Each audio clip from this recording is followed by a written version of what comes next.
Blog Talk Radio.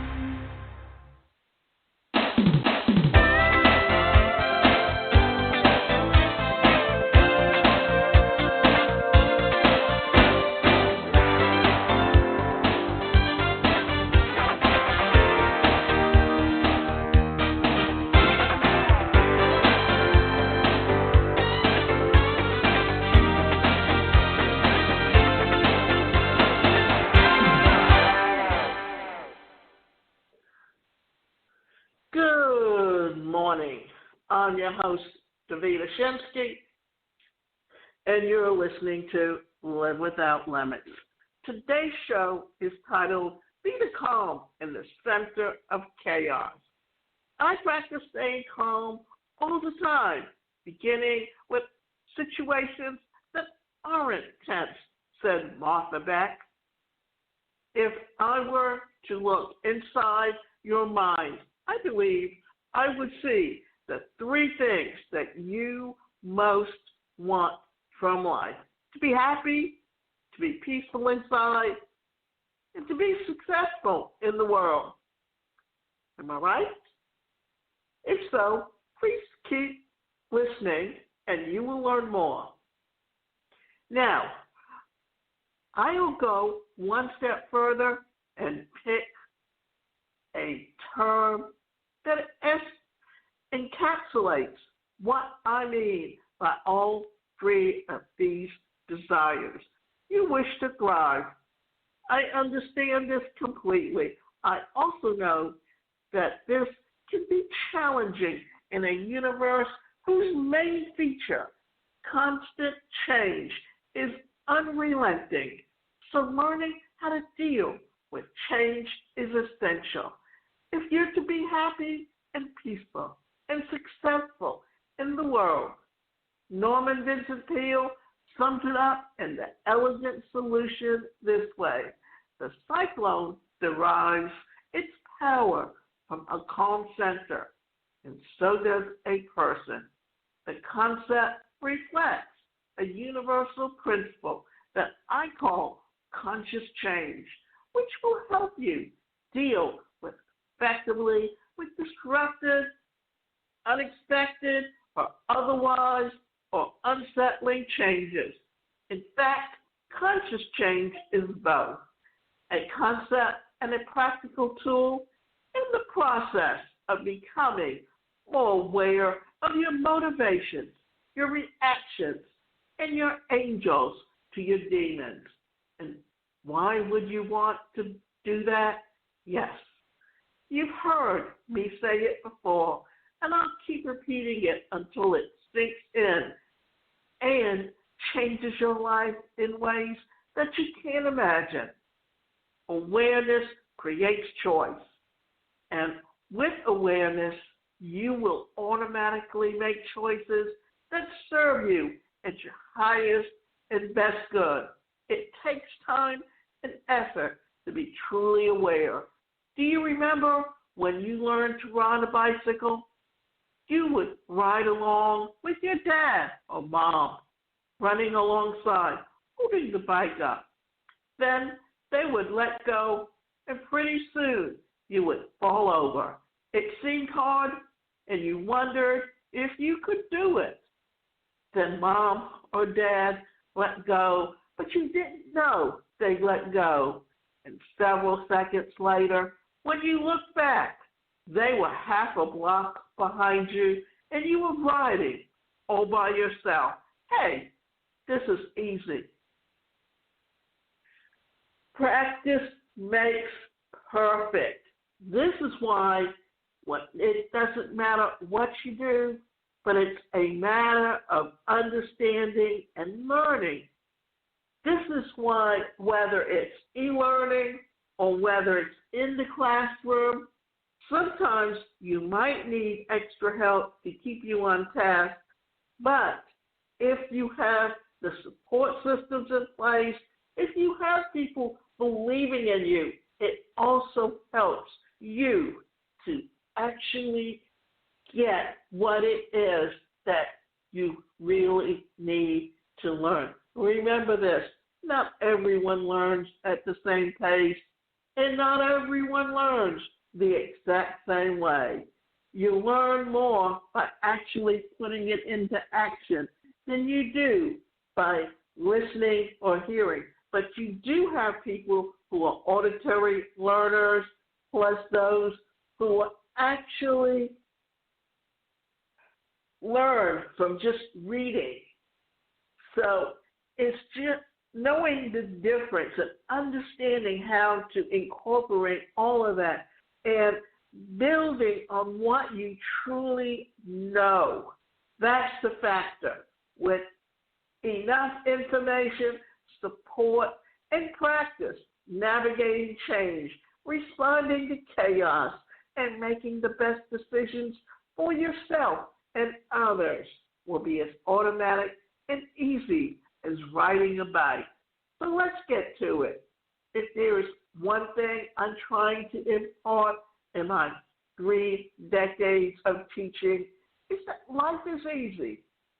If it's hard for you, you're doing something consciously or unconsciously to make it hard. Now, here's the thing. Because we all learn differently, what comes easy to one person is much harder to someone else. So understanding those differences, being someone with a disability, how the information got from short-term memory into long-term memory affected just how I learned. Therefore, what I did on tests didn't really show what I was truly capable of.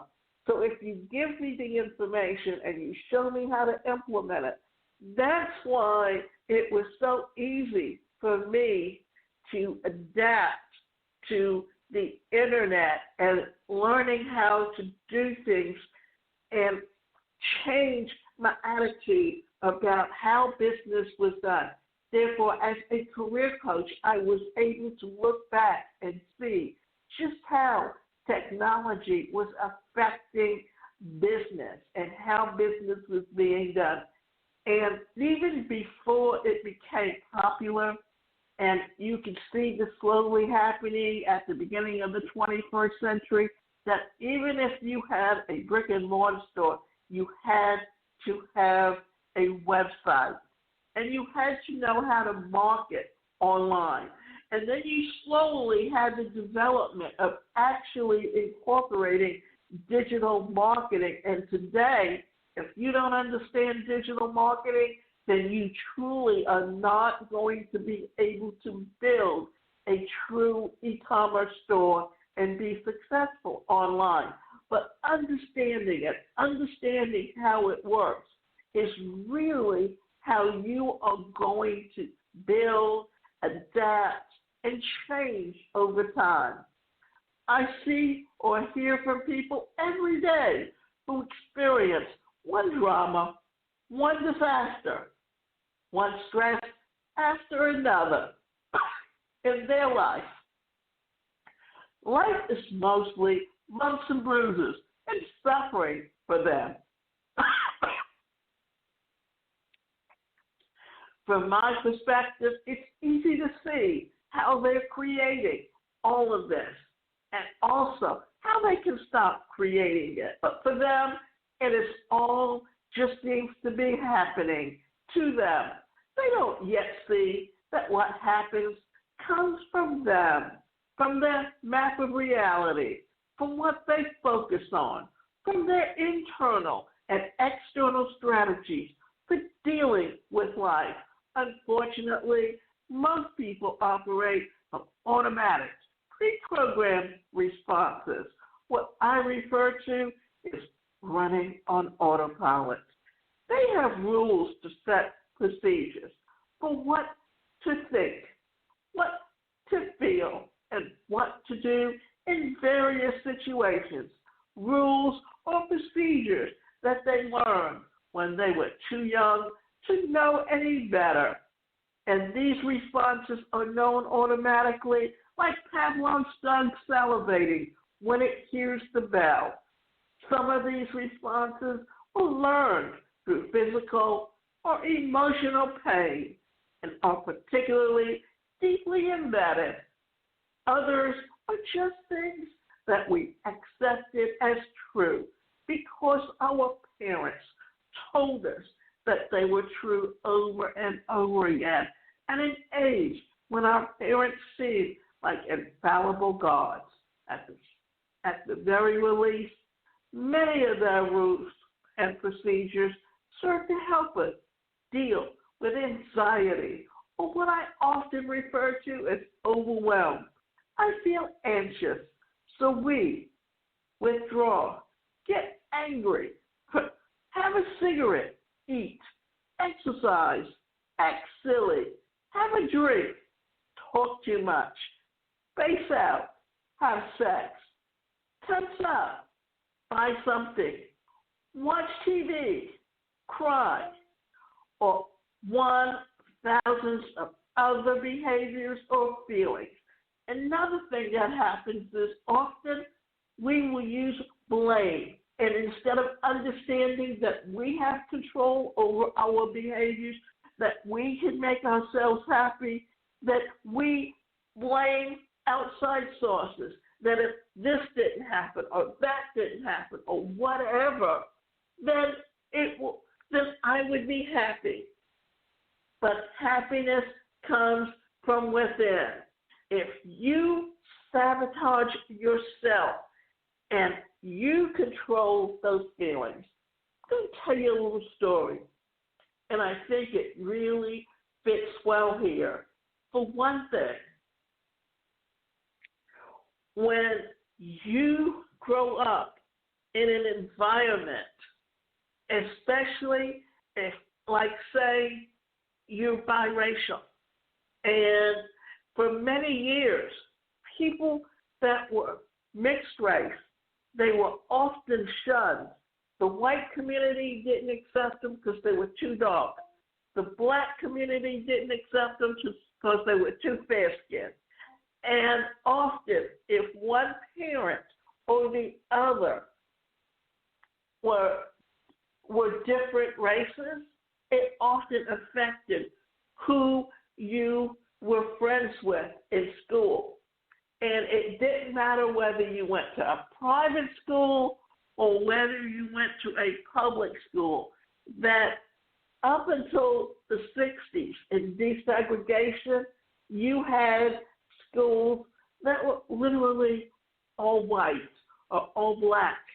And when desegregation happened and you started seeing slowly where more and more blacks started going into the white areas and being bused into the schools for more equality, what was happening? There was an outbreak of fighting and infighting and arguing and racist. And all of that seemed subservient for a while. And then now we have a president who literally has, because of his racist remarks and racist attitude, that he's given more power to those people who are racist. So they're coming out of the woodwork and they're bombing and they're going into the neighborhoods and they're just shooting people for no reason. It's happening because it was always subservient on the outskirts. It never really went away. But when you have someone that is of power who encourages it, then what's happening is it's coming out of the woodwork. It's being there. It's being seen. It's being allowed to happen. And then you're seeing more shootings and you're seeing more people who are going in and burning places. And it just creates such a vicious cycle that there's just no answer to it.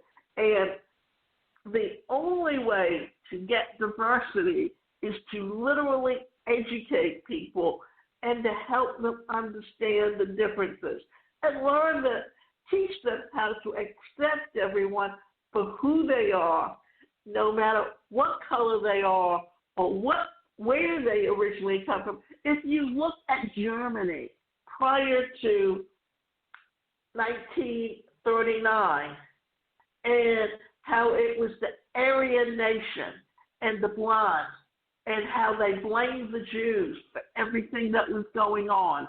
And then they rose up and they went into the Jewish neighborhoods and they started shooting and killing and then putting them in concentration camps. It was, what happens is that if you learn to accept yourself for who you are and accept yourself with all your failings and accept other people for who they are, then we're going to live in a better nation and help each other to literally begin to accept our differences. And then you don't have to have laws to make sure that everything is copacetic. I can remember back in the 1990s when Atlanta went to bid for the Olympics. They refused to bid for the Paralympics, and because that meant they would have to adapt all the housing that they were building for the Olympians and make sure they would be accessible. And it was the disability community that got together and bid for the Paralympics and got it to come into the host city for the Olympics. And between 1960 and 1996, or up until Atlanta bid for the Olympics, every host country was willing to bid for both separately. And then the head of the IOC at the time, who was Summerunch, because he believed in the Paralympics, he went in and changed the bylaws of the IOC so that every host country, when they're bidding for one, they're automatically bidding for both, and they have to treat both equally and plan for both. We don't choose to do. Let me back up a little bit so that I can go back and say this again so that we understand where it's coming from. Okay, at the very least, many of these rules and procedures serve to help us deal with our anxiety, or what I often refer to as overwhelm. We feel anxious, so we withdraw, get angry, have a cigarette, eat, exercise, act silly, have a drink, talk too much, space out, have sex, tense up, buy something, watch TV, cry, or one of thousands of other behaviors. Go to the Alexa app, manage your video files. So, I had to back up a minute and let's go back to where we were because I had something come in. Okay, and as you can see, this is live. Anything can happen. We don't choose to do them because they seem to be the most resourceful thing that we could do at the time. We just do them automatically. Usually, they are anything but resourceful. Often, they lead to drama, suffering, problems, sadness. In essence, what we're saying here is that when you are dealing with stress, you will do things that can help you. You either eat, or you smoke, or you get angry, or even get overset, or become a sex addict and use sex as a way to deal with it. So there's many different things that we tend to do, that understanding where you're coming from and how you react to different situations helps us to better cope. People who have lived much of their lives on autopilot don't know what they're feeling, behaving, responding, or living unconsciously. And you may not believe me when I tell you that this is something that you're probably doing. In essence, this is it. A learned behavior happens over 21 days. If you pick up a cigarette consistently, then it will be something that you tend to do automatically. That's why when people realize that cigarette smoking is a health habit, then it literally becomes something that's very difficult to break. If you go and exercise on a regular basis, on a daily basis, on a weekly basis, then it becomes a habit that your body gets used to. If it's not, then what happens? Your body tells you that you need to go. And doing quite a lot, if not at all, of the time, it takes becoming more conscious to realize what you're doing. And here is the big benefit of being more conscious. It's impossible to do something isn't good for you or is in some way non-resourceful, destructive, or to you, and also do it consciously. So what happens is you're consciously beginning to learn a new behavior by doing it.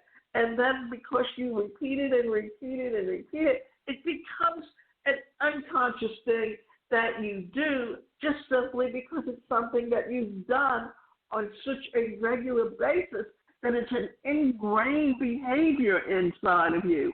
And you can do something destructive to yourself, your feelings, your beliefs, your values, your behaviors over and over as long as you do it unconsciously with continuous conscious awareness. But once you begin to do the non-resourceful feeling, behavior, belief, value consciously, it will begin to fall away. You just cannot do something that is not good for you and also do it consciously. In essence, what we're saying here, to change a behavior for the better, you have to become conscious of what you're doing and consciously do it and repeat it till you change that behavior. And once you change that behavior, then it becomes an unconscious response to how you handle things. The trick, of course, is to remain conscious, which is, as I said earlier, one of those things, like riding your bike or tying your shoe. That seems really hard until you get it. And then it seems easy. And you wonder why you ever thought it was hard. For this reason, as you unravel the mystery of what it means to be conscious, do not let yourself become discouraged. Keep going, keep trying, keep watching, and at some point you will turn around and no one will be holding the bicycle up, and you'll be doing it, and it will all make sense. To be conscious, you must identify your favorite ways of going unconscious. Be vigilant in noticing them. Be the witness to what is happening. Be committed to developing that part of you that stands aside and notices what you're doing, feeling, or thinking as you do it. Watching without judgment or comment, just watching with curiosity like a scientist. Let whatever happens be okay and take time, especially when you feel uncomfortable emotion, to just watch yourself have it. And then pretty soon you'll be saying, "Look, Mom, no hands." And think about it this way. It's like driving a car. It's something that you do. Think about it. If you have a certain route that you travel to go from your home to where your place of work is, eventually it becomes a habit of doing something. When you're a passenger in someone's car, you don't really pay attention to how you go or how you're traveling. But when you're the driver, you have to be conscious because you have to be aware of what the traffic is doing. Because if you're not aware, then it's easy to get into an accident. I can remember I was going somewhere, and I tend to have a limited vision on my right side because I have no peripheral vision. And if I don't turn my head, I don't always see something. And it's often if I'm walking and I don't turn my head, I can go right into what's right there because until it becomes right in front of my vision, I don't see it. Therefore, I have to be adaptive in how I relate to the world and what's happening around me. And I have to make sure that I'm being very conscious of what's going on around me. That it's easy to allow things to become so ingrained in you that there's such a habit that you literally don't pay attention to what's happening around you. Therefore, it becomes an unconscious behavior. So be aware, and if you find yourself doing something, think about it. When you multitask, you can have music on behind you, or you can have the TV on, and whereas someone else, when you're talking on the phone, may hear it, you probably don't hear anything because it's just in the background, and you've lost or gotten to the point where you're not paying attention to hearing it. Therefore, when you hear that, when you deal with that, when you understand what's going on, then you are better able to deal with all those different situations and be capable of understanding that. So I'm going to reiterate some things. Awareness creates choice. That if you become aware of your behavior, then you can make the choice to change that behavior. If you don't, then what happens? You will put yourself in a position where you're unaware of what you're doing.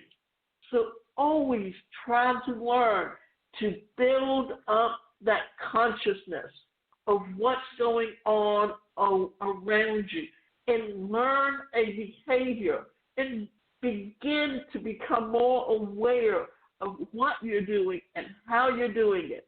Remember, you can go to my website, and that website is the #1 personalcareercoach.com, and we can work with you to help you to begin to become more aware. As a life coach, we can help you to become more aware of your behavior and how to change it.